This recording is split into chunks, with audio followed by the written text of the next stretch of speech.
Kyle here from allmediareviews.blogspot.com. I think I tried a little different video today.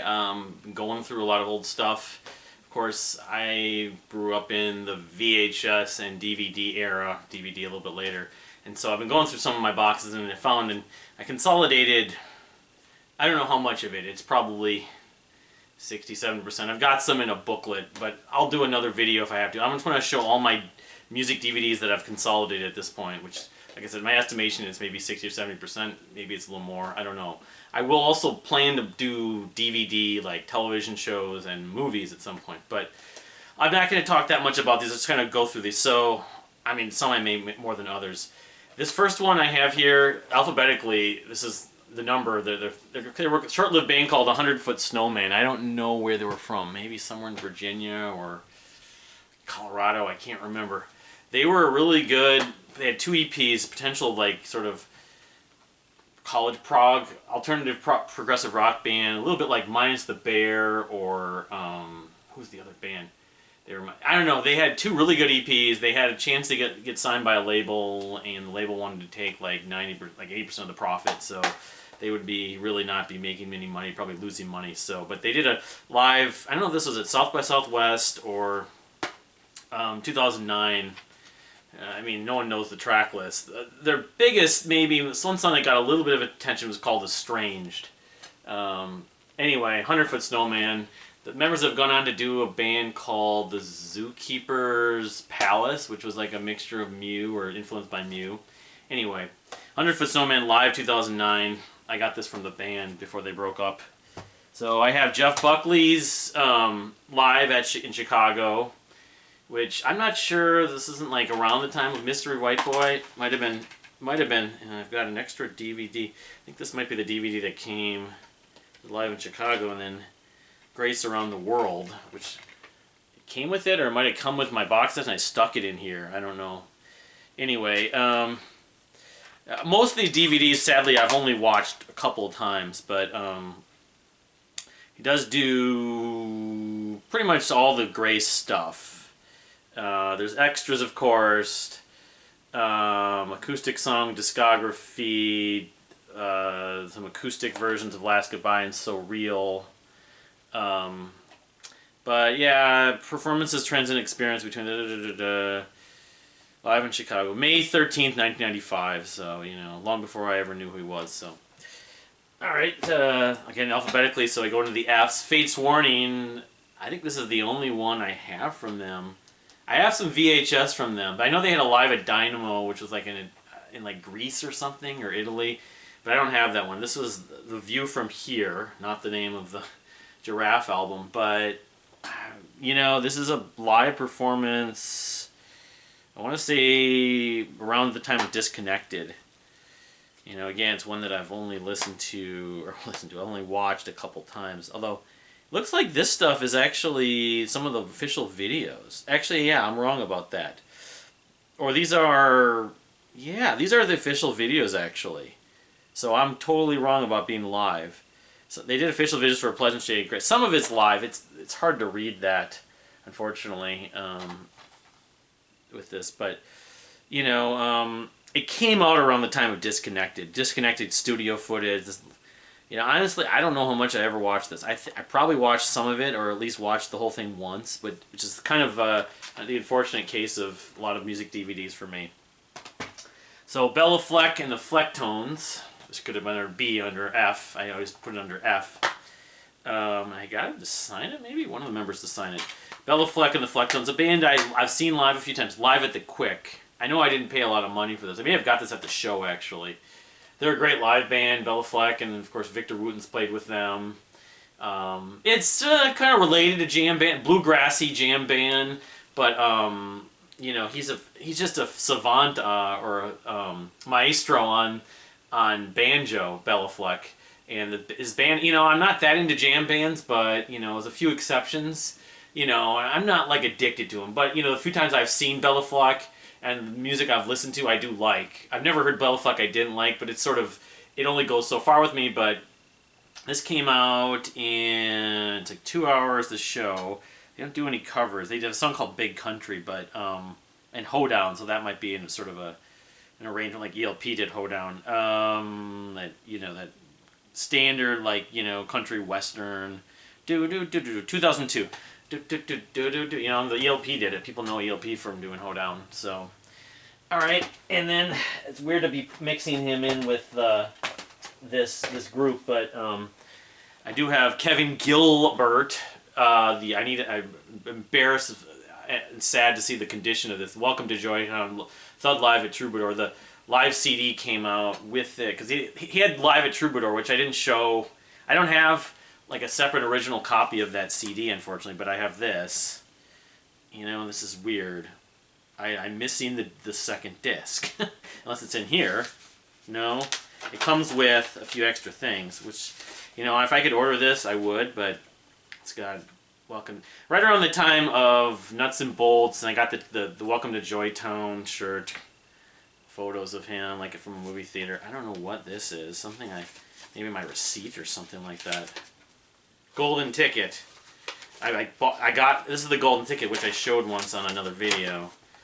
I must have printed this out to have like proof of it. Because I know they were doing a contest when this came out, but I have a feeling I've seen, because the one disc I'm looking at looks familiar, but I probably had it and then, put it in a different jewel case. I have number 270 out of 1,000, so my best bet to get one of these again would be to go on eBay or something unless they reissued it, but this is the Live at Troubadour. He did Live at Troubadour.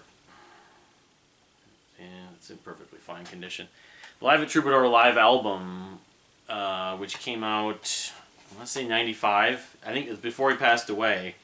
And you look at this, the lineup is basically, this is from Giraffe. Interesting, because I recognize all those names now. But the Live at Troubadour was Kevin, Nick DiVirgilio, Dave Kersner, and Russ Parrish. And then they had Saddam Ramgotra playing tablas and mouth percussion. But there's Giraffe footage in here. They have Giraffe in here. Interesting. Because you look at the track list, I'm looking for Giraffe songs on here. I'm not. I'm seeing Ballad of Jenny Ledge and Kashmir, of course. Miss Broadway, which ended up on the... which on Live at Troubadour, of course, on this, but ended up on the Thud deluxe package, Okay, Song for Dead Friend 94, live at Club Largo. This Warm Night, that's why Giraffe footage, Because of You, and an interview, Longmore Garden Supply Studio. I think that's the same interview that's on YouTube. The last interview, I would guess, but... Well, I thought that was 96, but... That really bugs me, but anyway, I still have this at least. Even as in poor shape as it is. So, moving on. Now we're in the J's, because that was G. I have Jethro Tull's... This is New Day Yesterday, 25th Anniversary Collection from 1969 to 1994. The New Day, it's like... I think this is a bunch of live and some BBC footage. There's a lot of stuff on this. I haven't watched this. I probably never watched it. I bought it on a discount probably. I may have been at one of those sales. Maybe at Discland in Bloomington, but... there isn't. They do a lot of stuff like Thick as a Brick rehearsal, Madison Square Garden, Thick as a Brick, some anniversary tour footage, anniversary rehearsals. It's kind of a hodgepodge if you look at the track list. But I got to be in a Tull mood, I suppose, and I'd put this on. But again, I don't watch music DVDs that much. Led Zeppelin, my one and only Led Zeppelin. I don't have All the West. All the West was one of them. I don't think I even have that live album, but I have. This is just called Led Zeppelin, the Led Zeppelin DVD, which, again, it's a bunch of live performances, of course. I don't even have Song Remains the Same. I don't think on DVD. I might have bought it on VHS. I just remember checking it out from the video store, the video rental store back in the day with a friend of mine, and he was like, "Why does the Days of Confused have to be 32 minutes long or whatever?" But, yeah, so it's 2 discs. I mean, the Zeppelin Lover, it's 1970, 1969, extras, radio interviews, Immigrant Song, it's 73 Madison Square Garden, Earl's Court, 75, 79. Not that much of the physical graffiti stuff, unfortunately. A little bit, but there is a Killer's Last Stand at Nebworth in 79. That's sort of toward the end of their period in the evening. not much of the into the outdoor, but yeah, it spans a good amount of their history. I don't know why it was just called the Led Zeppelin DVD, and it's kind of trying to cover as much as possible. But a lot of people have it, but hardly the only one. So Marillion, I have a few different items. The Unconventional, which came out, I want to say 2017, 2018, 2015. I bought this, I think, at the tour in 16. I think that's why I got this. I really haven't. They have tons. Their Racket Records, their Marillion's website and store online, label, has tons of stuff that I've never bought. I also have the Unconventional Blu-ray. Don't have a Blu-ray player, but I don't have too many Blu-ray DVDs, so we have the Monkees, I think, on Blu-ray as well. But this is one of their convention. This is a documentary, I think, and then, yeah, it's about the convention 2015 in Port Zeeland, Netherlands. Interviews and stuff like that, so not even a live performance. I have a lot of other Marillion live stuff, so then I also did buy the movie Brave. Basically, it's all their videos. It doesn't have Paper Lies, of course, and I think it has the documentary. Yeah, it does. I got this on VHS many years ago in the 90s when I first got into the band, but Brave's my favorite album. It talks about the inspiration behind Brave, how they made it, went to that castle and stuff. The inspiration, and this is very much it illustrates sort of the guy, I forget the director's name. He did some other stuff. He's famous for a couple of things. His name should be on here. Richard Stanley. And Josie Ayers plays the girl. I don't know whatever she went on to do, but anyway, 1994's Brave. These were shot in 95. It came out in 2004, I think, on DVD finally. So it took forever for this. I wanted to get this on VHS for the longest time. I never did, or I never went up buying it, and then eventually I wanted it to come on DVD, and it did come out on DVD. So I have Pain of Salvation. So I'm not actually going in alphabetical order. I meant to do a separate section.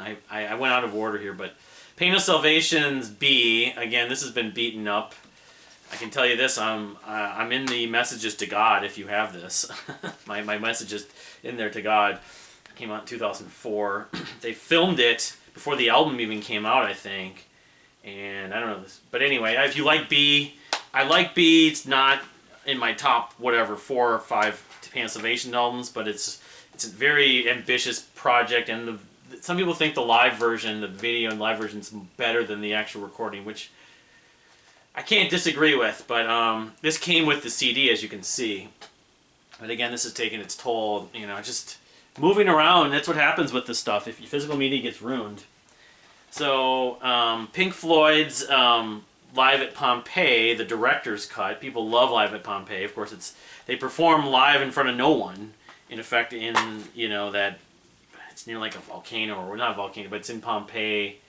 They do a lot of the stuff, the pre-Dark Side stuff. Echoes, Saucerful of Secrets, One of These Days, Set the Controls for the Heart of the Sun. I have $13 I paid for this. I would have figured I would have paid a little less, but yeah, and this is the director's cut, so it's a little more extensive than the standard version that a lot of people have seen. So, and it was like 72 or whatever. It was pre-Dark Side. Dark Side came out in 73, so yeah, it was 72.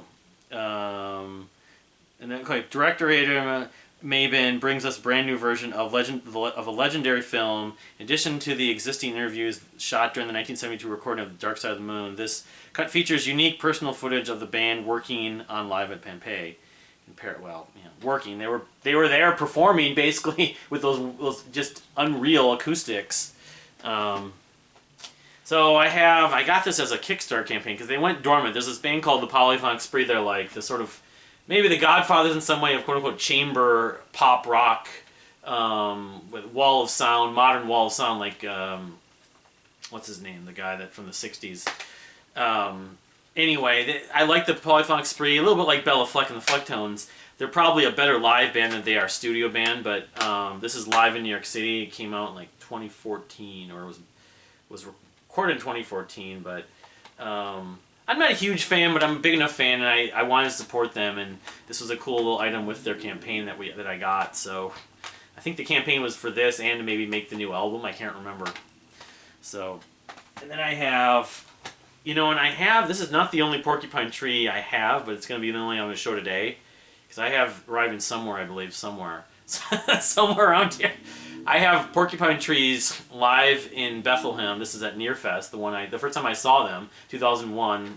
So it was about 20 years ago, like this week or next week.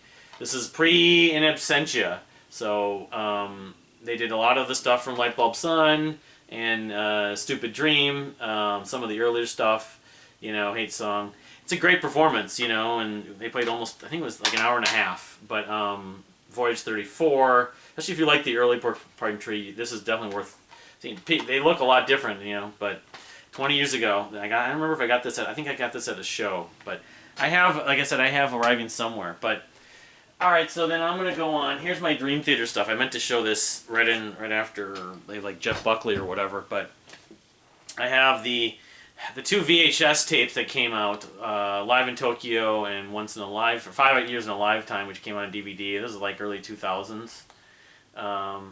Most Dream Theater fans have seen these to death, A lot of funny interviews. Kevin Moore's quoted in the one where he says, I don't like Dream Theater very much, but I had a pen and paper, so what the bleep, And there's a lot of funny moments, a lot of like early classic, nostalgic moments for me. The 5 Years shows Derek Sherinian. They show him at Ronnie Scott's Jazz Club with like Steve Howe and the Marillion guys, and it's great to get this on DVD when it did come out. I have the When Dream and Day Reunite concert they did when Charlie Dominici and Derek Sherinian rejoined the band. It's like 2004, yes. And they did all of the When Dream and Day Unite album, I think it is. This is an official bootleg on Yitzhak Jam Records. Their official, the one that Portnoy ran. There's a couple of photos. But, yeah, this is March 6, 2004, 50th anniversary of When Dream and Day Unite. And they did Metropolis at the end, and To Live Forever. So then I have, of course, the Live Scenes from New York DVD that many people have. Live, all full of scenes from memory and audio commentary by the band, which is comical. The first time I ever heard David Bottrell's name actually in that. It's got Change of Seasons at the end after that, and there was a VHS version of this. And then behind the scenes documentary of, I think, making of Scenes from Memory in the summer of 1999. So, yeah. Yep, Metropolis, Scenes from New York, that's 2000. And I have the Score DVD, or actually this isn't even in order. So, what do I have here? The Score Live at Budokan, which came out in 2004. It's a classic play. They did they do all of an album? If they just did a bunch. Live to, here's what the track list shows. Live Budokan CD, and I'm not sure I even got the CD. I haven't been a dedicated completist for Dream Theater in the last 10 to 15 years. This has a tour documentary. There's a lot of stuff from Train of Thought, it looks like, in 6 Degrees of Inner Turbulence. Some solo stuff. And, it's a good set list. New Millennium's on there, Trial of Tears. Stream of Consciousness, that's a song that's sort of been overlooked, instrumental that people don't talk about enough. Fans sort of had something to do with how that song was actually composed, interestingly enough. So then, let me show this too. Dragon Ball Z, this is kind of rare. They used two songs from Scenes from Memory in this Dragon Ball Z History of Trunks. I'm not much of an anime fan, a few here and there. A couple of them I'm looking for, Eyes of Mars specifically, but when I found out Dream Theater's music was used in this, I did want to find this, and I think I watched it once. But they use, I think, Strange Deja Vu. I can't remember the other song, but maybe Dance of Eternity or Home. But yeah, it's an animated thing that they use Dream Theater's music. So then I have Score, as I mentioned before, which they did all of 6 Degrees, the second part with the orchestra, the second disc. And then they do a lot of other stuff from like Octavarium. Some of the Octavarium period, they played at Madison Square? Yeah, it was Madison Square Garden. Or no, Royal Albert Hall, not Royal Albert Hall. It was at the Radio City Music Hall. I'm getting my music venues mixed up. Radio City Music Hall. They played all of the second disc of 6 Degrees, I think. And then Octavarium, the song is on here. And then there's a lot of bonus stuff. Octavarium animation, The Great Debate, Honor Thy Father. There's your set list. It's 2 discs. Again, I probably watched it once, but And then my last one I have is Chaos in Motion. This is all the Portnoy period, and this was in 2007 or 2008. Around the World in 180 Minutes. A lot of the stuff from Systematic Chaos, of course, was on this one. Including The Presence of Enemy. Schmedley Wilcox. It's a medley of some of their songs. John Petrucci doesn't like the fact Rush always plays medley at the band, and his band has done it. Because he mentions that on the Scenes from Memory commentary, I think it is. The Metropolis 2000. Blind Faith is on that. That's one of my favorite Dream Theater songs. It's one of the bigger highlights of this. But, you know, promo videos for Constant Motion, Forsaken, and The Dark Eternal Night. Dark Eternal Night. I'm not a big fan of that song. I know people love it. So, alright, to wrap this up, I got about 5-6 left. I got Beyond the Lighted Stage from Rush, the documentary that came out in the late 2000s, like 2010, done by Sam Dunn. I saw it in the theater, and then I watched it with my then girlfriend. She liked it, even though she's still not a Rush fan. But a lot of great interviews, a lot of great history about Rush. People that don't know Rush, it's just a well-made documentary. I also have R30, which again, this has like this goes back the R30 tour, and then some stuff from the 70s and 80s. There, interviews. A lot of like older anthem vaults. I think that was the biggest reason why I bought this. And then Easter eggs, good luck find them.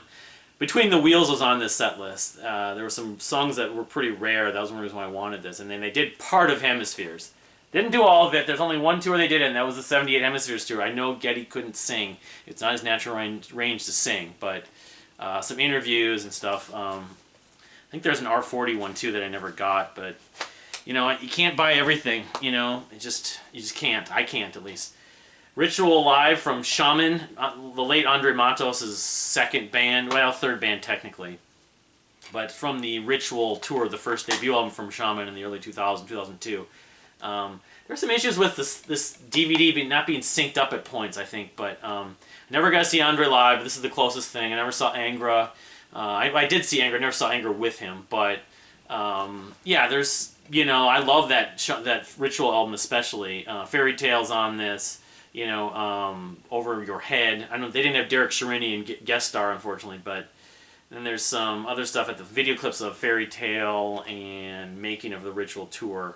I can't remember what the issues of some guest people on this, but given you know, they're in South America. The Shaman and Andre were from Brazil, you know, and they never came and they never toured here. I never got to see them. Rest in peace, Andre Matos. So I have Sigur Rós's Haima, which I'll say this: I got food poisoning right around the time I bought this, and I watched this, and this actually really helped me. It's original music. It came out in the mid-2000s, 2007 actually.